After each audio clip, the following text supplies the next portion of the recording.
And we're live. There we go. There it is. What up, ladies and gents? Look, normally up? we're talking to you on the business side. Today, we're going to take a little bit of a different approach. We're going to talk a little bit of business, but what if you're looking for a job? How about a more defined resume? Ooh. Shut up and sit down. Business Bros! Business Bros is your show, where small business professionals just like you come to tell their stories. This podcast is for those who understand the number one rule in business, which is to be of service to others. Learn how today's professionals generate leads, what's working on social media, what's hot and what's not, straight from the mouths of those who are out there doing the real work. And now let's welcome your hosts, Hernan Cias, the real estate bro with eXp Realty, the cloud-based brokerage where top producers reign, and James Cias, the insurance bro with Pipeline Insurance, making sure you are covered because there's a lot riding out there. And now here are the Business Bros.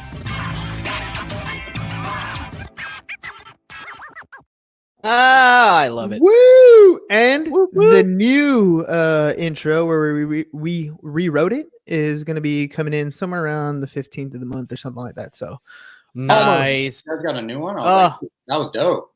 that one's cool, but it's pretty long-winded, so we kind of truncated it a little bit, and we'll It's going to be even we'll better. lock And on. it's going to give us an opportunity to say, welcome to Business another episode Bros. of Actually, we're not. It's going to be Bros. it's going to It's already going to say it that, for us. and we just So we're start just off gonna- with the show. Yeah, it's going to be great. But before you get into it any further, let me give a little intro here. Today's guest graduated from San Diego State University with a BA and MA in speech language pathology. Being Middle Eastern and growing up in El Cajon, this guest experienced and witnessed challenges with American culture, both individually and in his community. From a young age, he's had a strong drive and passion for helping people. His education and credentials put an emphasis on proper English pronunciation and using these skills in daily conversation. Our guest's purpose is not to eliminate an accent, but to increase overall communication effectiveness. And this is not only in speech therapy, but also when it comes to helping you write your resume. So, from the Culture Connection, and actually, was there a name for your resume writing company? It's actually still in the works, but it's probably going to be Top of the Stack Resumes and Communications. Top of the Stack Resumes and Communications. Welcome to the show, Jordan Mantel. Woo! Appreciate you guys for having me. Thanks for He joining us like- today, man. He rocks those intros, dude. Well, actually, I totally stole it from the website, thecultureconnection.co. Yeah, Culture Connection is, yeah. Anyways, you killed it. Well, tell me, Jordan. Tell me a little bit about how you got into the whole resume writing gig. Really, it kind of started with watching YouTube videos. I guess it was about a year ago, and a lot of people know there's a personal finance guru on YouTube. His name is Graham Stephan. I don't know if you guys heard of him. Watched a lot of videos on his side hustles, on personal finance, on real estate, passive income, just that kind of overall financial freedom mindset, and started to just brainstorm different ways to make some different money. Actually started by putting one ad on Craigslist in San Diego back in March of 2019. Got a couple calls, started doing it. Always been a strong writer. Started taking some trainings, doing some workshops, and then kind of back in October, I started expanding and posting in more cities as I expanded my bandwidth. Now I'm actually today in 15 cities. So yeah, that's kind of how it started. Dude, Nice. hopping into the resume game, I've always had this idea of a resume as something I would put a lot of time and emphasis into, and then I became an employer and I realized they kind of all look the same, right? Like, well, at least from the most part. How do you differentiate them a little bit? Yeah, so it's really industry related.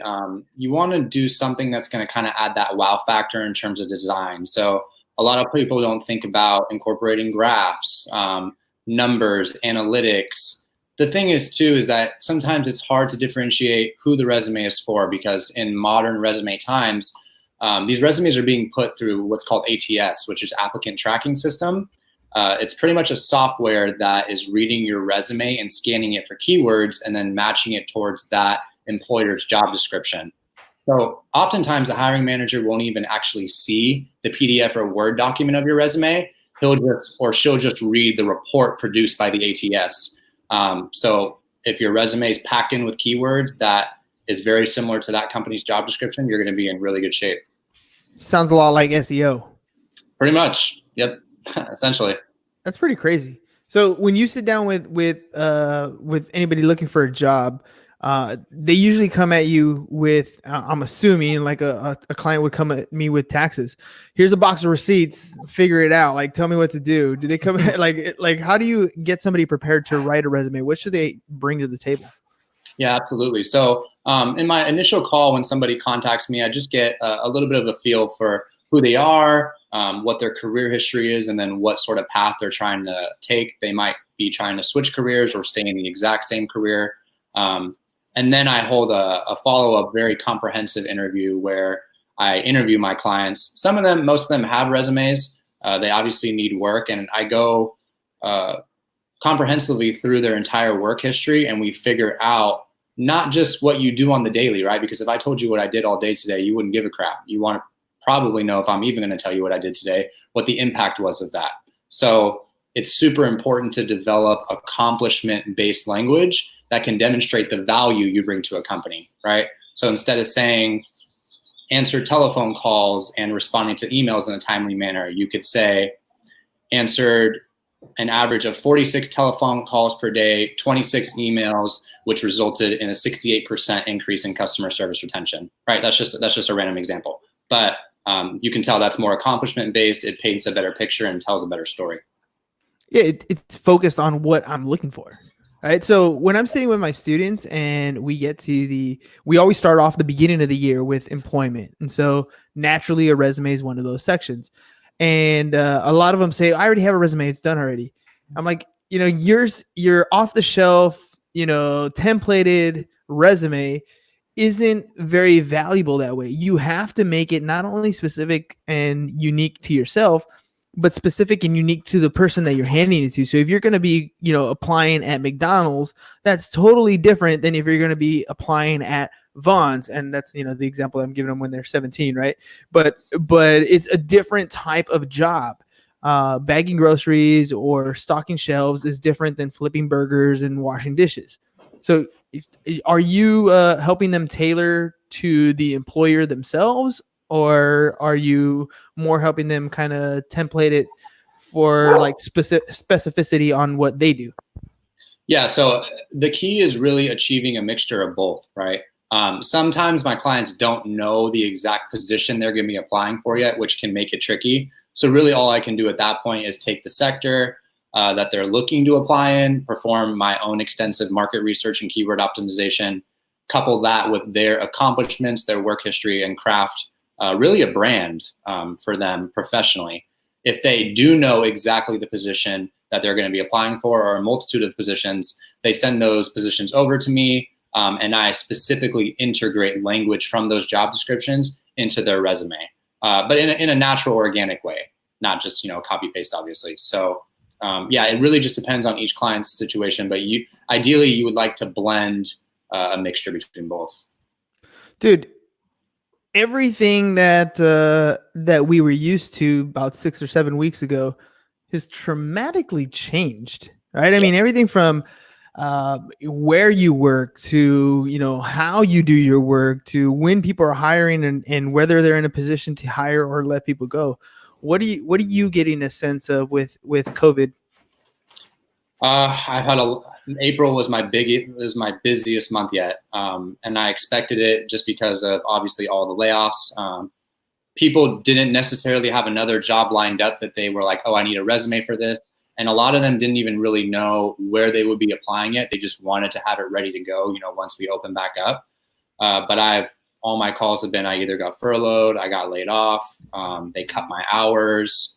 It hasn't been positive for the most part, but at the same time, I've had some people also get hired this past month.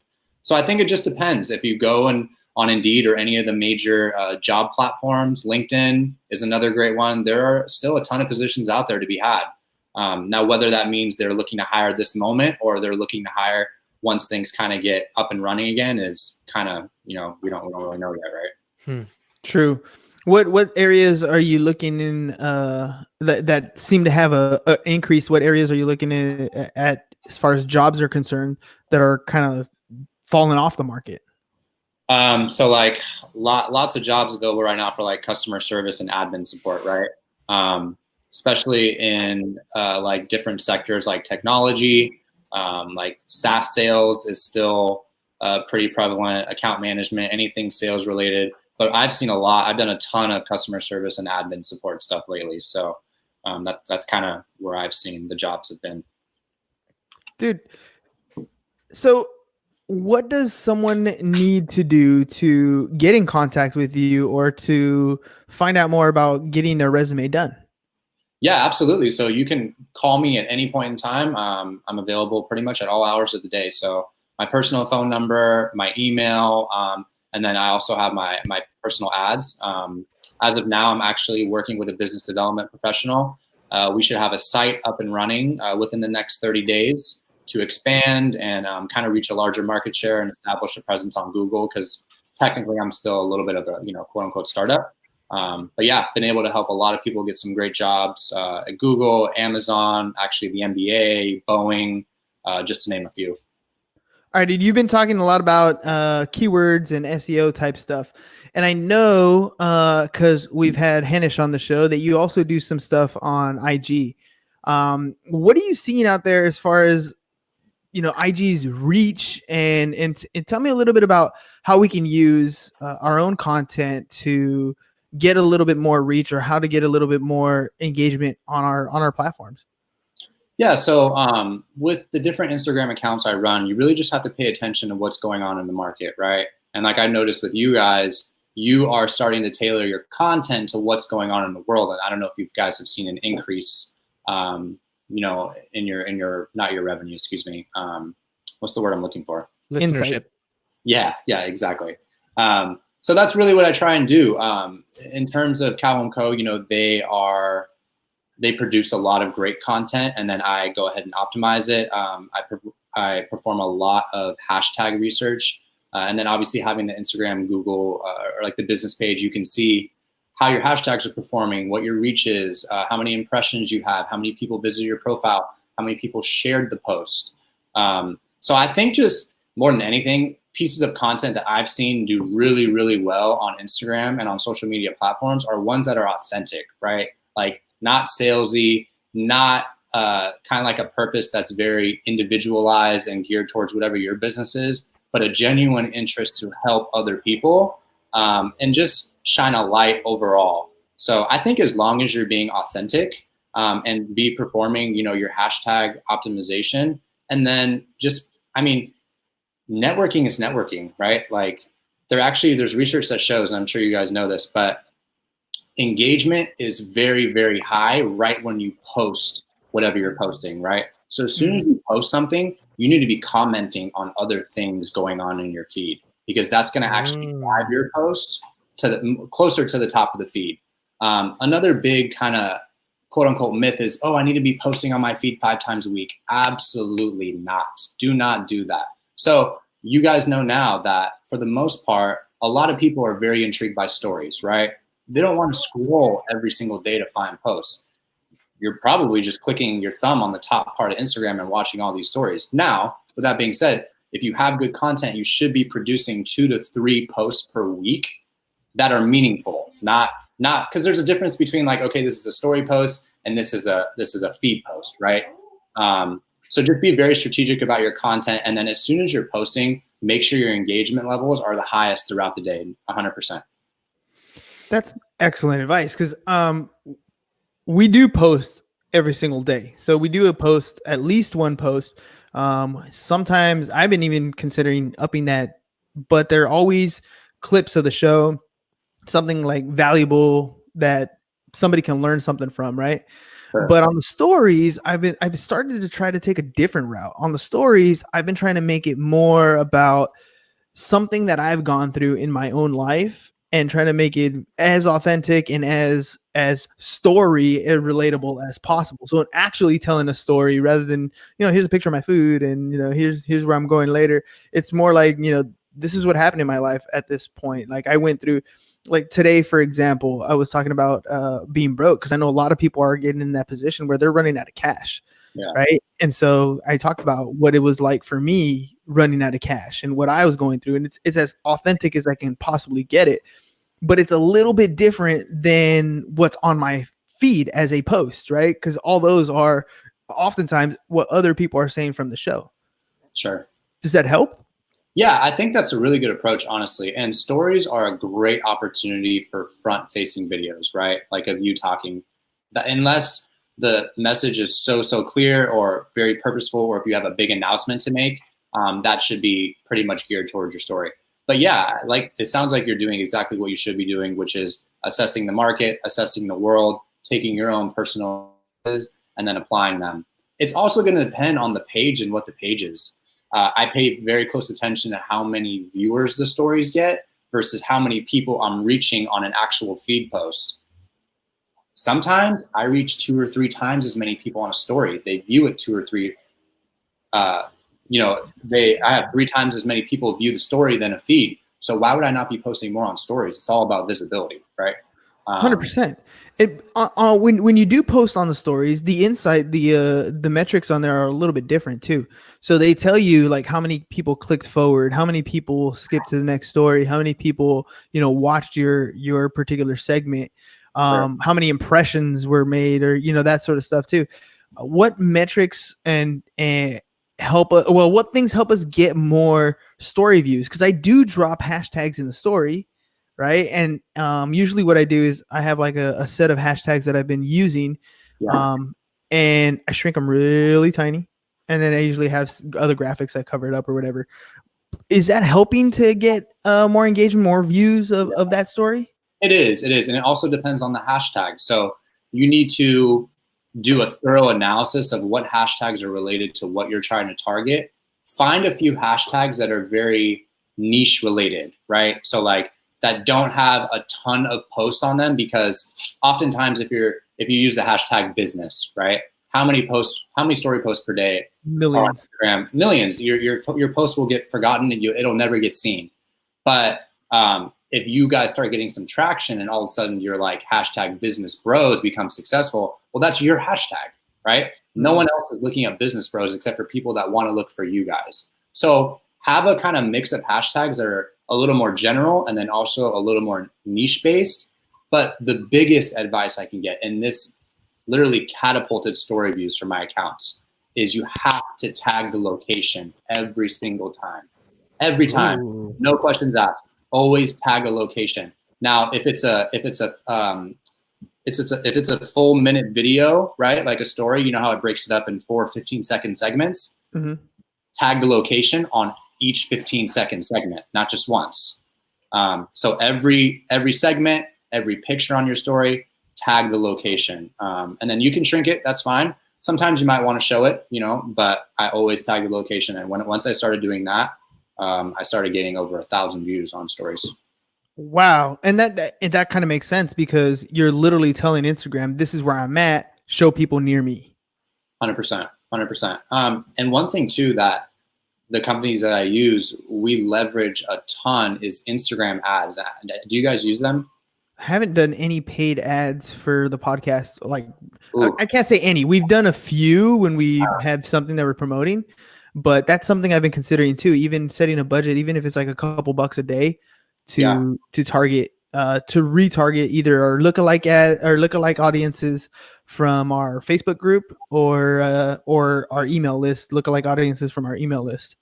Yeah, and it just depends on where you're trying to drive traffic. So for pretty much all the companies that I run their Instagram for, it's drive traffic to the website. And so, for instance, I can give you a little bit of insight. One of the companies is a law group, right? And then each month I have about a $400 or $500 ad budget to kind of play around with Instagram. And throughout that month, typically I'm driving anywhere from 70 to 100 people to a website per ad. So sometimes 300, 400, 500 people a month to the website per ad for the whole month. So it can be very lucrative depending on where you're trying to drive traffic. That's definitely something we've been thinking about because we don't really have an online strategy when it comes to driving traffic, especially for things like recruiting people for our insurance company, for example, or recruiting people who want to start their podcast. That's what I've been working on. Those are the two things that we mainly focus our attention on. And we've done a lot. We've used the podcast more as a prospecting tool where we get to talk to people and meet them, and they most likely have an insurable interest, and we've established and built that relationship. But doing paid ads, it's almost like you really want to look at the ROI on those, and we're questioning whether the return is there. Yeah, no, I totally understand. I think before you even dump money into it, you need to figure out where you're trying to drive traffic. So I know you guys have been developing this podcast. Like, is it a course or like it's pretty much like a course, right? Yeah, it's a course. Yeah. So do you guys have a website for it? Yeah. Landing page, website. Yeah. So, I mean, it could be worth it to just throw $50 at it and kind of see how many people go to the website and how many conversions you get out of that. See, just test, retest, analyze, and see what works and what doesn't. What do you think would work better as far as ads are concerned, like a video or an image? Because honestly, it's one thing that I've been really thinking about hardcore. And I keep stopping myself from making some little promo video real quick to put it on an Instagram ad or a Facebook ad. And it's just a BS excuse that I tell myself why I haven't done it. There's no legitimate reason why I haven't done it. Sure. But just curious, like image or video. I think it depends on the piece of content. Both have been very successful for me. Testimonials have been super, super successful. So depending on where you're trying to drive traffic to and what the product is. So for instance, this course, and I know you've already developed content explaining what the course is, but try and make your best piece of content for you selling the course. And I think that would be best through a video, if I had to guess. Because if I just saw an infographic of, oh, try this podcast course, like, yeah, I might click on the link and it would probably take me to your page. Would I buy it? Probably not, because I have no sense of connection to you. You didn't tap into my emotional intelligence at all, right? So obviously, like, leverage your interpersonal skills, your sales skills to, drive revenue. Damn, got to do that. Okay. Gotta make sure I pull the trigger. All right, last little thing. Let's talk a little bit about social distancing. You and I both work at the same school, and kids are off doing their own thing. We got seniors that are about to graduate that don't get a graduation, don't get grad night, or stuck not even getting yearbook signed, essentially, at the end of the year. What are you sensing from students out there, seniors maybe, that are kind of going through it? Yeah, sadness. Unfortunately, sadness, just because just that fear of missing out. And to a certain extent, they are. Don't know if there's a plan in place to kind of fill that void that's happening right now in the future. And I don't think anyone knows, but kids in high school, their minds aren't fully developed and they don't really understand the true implications of life quite yet, or very few of them do. And they won't for a few years. So everything that's going on to them right now is such a big deal. Their senior year is, the main thing that's happening in their life. They're graduating high school. It's the next stage for them. So I feel for them. Absolutely. Dude, it's in these kids. You're right. They don't know that this is not the end. This is the beginning. But for right now, it's the culmination of 12 years of schooling. You know what I mean? Like, they've been in that social setting. I mean, I don't know about you. I remember I actually liked high school. James, probably not so much high school. Yeah, he had a little bit more of a rougher time. But we all kind of look back in those memories, and this is the one class that's not going to get to have a graduation, not going to get to have, their grad night. What have you been talking to any teachers, and what is the sense that you get from them? With teachers, it's kind of the same thing. I think we're all, like, right now, our focus, right, is just providing as much support and guidance as possible for our kids to make them feel comfortable, to obviously facilitate distance learning, and just kind of get through this semester so that, we can move on and kind of see what happens. But yeah, I mean, the teachers I've talked to, we all feel for the kids, and I hope there's something that's going to be put in place to where we'll all be able to celebrate them. They'll be able to celebrate themselves, and really feel like they got their true senior experience. All right, dude. So we're coming up towards the end of our time here, but you got multiple things going on. It reminds me a lot of myself, always having multiple things going on. We're coming to, I think, what feels like the end of the COVID lockdown isolation period. What do you see for yourself going forward? Where do you think you're going to focus most of your attention on, and why? Yeah, so this is a problem that I have in my everyday life. So I'm busy enough right now to where I have a resume due almost every day. Plus, I'm obviously a full-time speech language pathologist at the school district, so that takes up a bulk of my time. But I have this kind of like innovative, a little bit of like an entrepreneurial mindset to where I want to dabble in that, and I want to try this, and I want to try Amazon FBA, and I want to create a course, and I want to start a YouTube channel. I want to do all these things, right? What's working really, really well for me right now is what I'm doing and my resume business. And I'm starting to streamline and just kind of be a little more like, straight line, as opposed to just being all over the place and trying a little bit here and there, because my goal is to really expand that and kind of blow it up. So that's really where my focus is. And I think it should be, being that once we open back up, jobs are going to pick up, people are going to need jobs. So I want to take full advantage of that. So you want to focus on the resume business?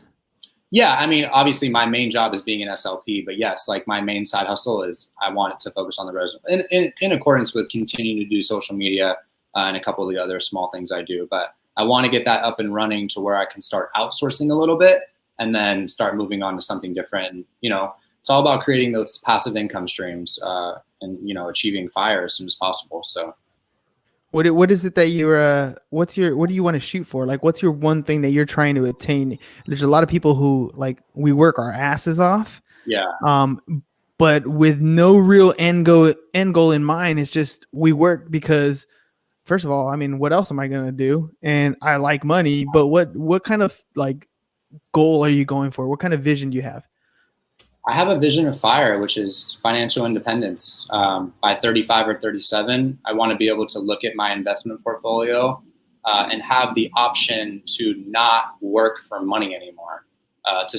Everything I do right now is working for pleasure, but to have money not be a factor, to go travel the world, to help people, help my parents, help my friends, help my family, and then obviously make an impact. So sacrificing a lot right now so that I can get to that point. But once I do, I'll be super happy that I did. Dude, that's a good one. Do you have a number in mind by chance? Like, what does that number look like? I think, so here's the thing, technically speaking, like FIRE is 25 or 30 times your annual expenses, right? And it's a hard number to calculate because your expenses 10 years from now are probably not going to be what they are today. Maybe they're less. They're probably going to be at least a little bit more, right? Just with inflation and with the way the world works, you got kids, family, whatever the case is. For me, I think like a safe number at least is probably like 1.5. But I mean, I would like to get to 2 and more than that. What's crazy about this, if I might just talk about it really quickly, is people think that once you get to a certain number in your portfolio, the money stops growing. Like, oh, I'm not contributing anymore, the money's not growing anymore. That's false. That's 100% false. So if you get to, let's say your number is 1.5 and in 10 years you get there and you don't really have to touch your investment portfolio because you have other passive income streams that cover your monthly expenses, that 1.5 will grow to at least probably 4 million by the time you're 60 at maybe a 7 or 8% return, nothing crazy. And the S&P has returned, whatever it's returned, 12 or something. So I can't advocate enough how much I am a believer in sacrificing, saving, investing. Think before you buy something. Just think. Is that cultural, you think, or is that like just something you learned outside of the family? Oh, absolutely not. That is not a family thing with me or cultural. No, not that my parents are bad with money, but I definitely grew up in like a kind of a mid-sized household income. I had everything I want and needed for the most part. I think it's something that I just pursued on my own. And honestly, it's technology, the access to YouTube, obviously books or podcasts, things like that really just open your eyes about what the possibilities are and just defeating the norm, right? Defeating the work to 55 norm, defeating the 60 norm, having that freedom to just do whatever you want, whenever you want. Dude, it's a great goal. James and I have that $30,000 a month is the goal in passive income from our businesses or real estate. So, Awesome. Honestly, that's not that's super ambitious. Not even 1.5, dude. It's 360 grand a year. But even that amount of money is honestly hard to spend. So, it gets pretty ridiculous at some point, but, and it's not like we thought of that number. Like, we put a lot of effort into coming up with the number. It was literally like, that sounds good. And we picked that number and it's just been the target since, but it's a goal. It's a goal, right? It's something to work towards. Absolutely. That's great. And I encourage people to test your limits with spending, right?